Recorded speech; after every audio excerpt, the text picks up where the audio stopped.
Hello everyone, সবাইকে শুভেচ্ছা অভিনন্দন। সুনাম কারাতে একাডেমির পক্ষ থেকে আমি সেন্সাই সুজন মল্লিক। আমার প্রত্যেকটি ভিডিও আপনার পেজে দেখেছেন, মৌলিক ধারণা পেয়েছেন কারাতে সম্বন্ধে, কিউন বেসিক।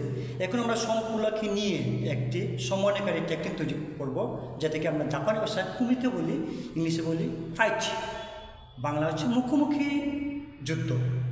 তাহলে আমরা আজ বেসিক স্টেপে দাঁড়াবো, যেটাকে আমরা হেইকোদাচি বলি। হেইকোদাচিতে দাঁড়িয়ে আমরা কীভাবে কুমিতে টেকনিক করবো শুধু পাঞ্চের মাধ্যমে। আমরা দ্বিতীয় পর্ব দেখাবো আমাদের পা দিয়ে কীভাবে আমরা ফাইট বা কুমিতে টেকনিক শিখবো। হাতটা এইভাবে রাখবেন, এই হাতটা হচ্ছে গার্ড ওই সাইড আপনার সেফটির জন্য। হিচ নি সান শি, আবার হাতটা ওই জায়গায় চলে আসবে। হিচ আবার হাতটা চলে আসবে, নি আবার হাতটা চলে আসবে, হিচ আবার হাতটা চলে আসবে।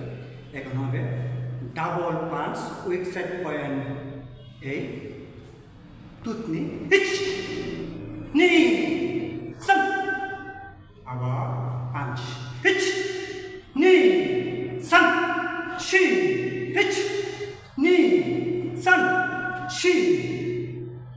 দেখেন কীভাবে আমরা এইভাবে দাঁড়িয়ে বেসিক স্টেপে কীভাবে ফাইট দেখতে। এখন হচ্ছে যদি কোনো কারাতেকা কুমিতে কম্পিটিশনে অংশগ্রহণ করতে চায়, তাহলে তার পাঁচটা এবার মেয়ের আবার এই জায়গায় আসতে হবে, তাকে জাহাজ ওনাকে পয়েন্ট দেবে না, হাতের এই জায়গা থেকে পয়েন্ট পাবে না, এই জায়গায় চলে আসতে হবে। দেখেন আমরা হাতটা এভাবে রাখছি, হিচ আবার আমরা প্লেগ তোলার পরে আমরা আবার হাতটা এই জায়গায় নেট, আবার আমরা এইভাবে হিচ হচ্ছে পয়লা।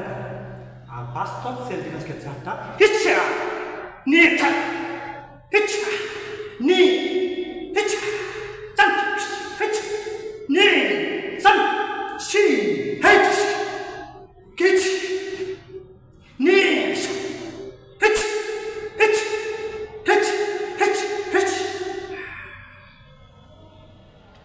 দেখলেন আপনারা কীভাবে কুমিতে টেকনিক বেসিক স্টেপে দাঁড়িয়ে প্র্যাকটিস করতে হয়, শুধু পাঁচ। সবাই ভালো থাকুন, সুস্থ থাকুন, ভিডিওতে ফলো দিন।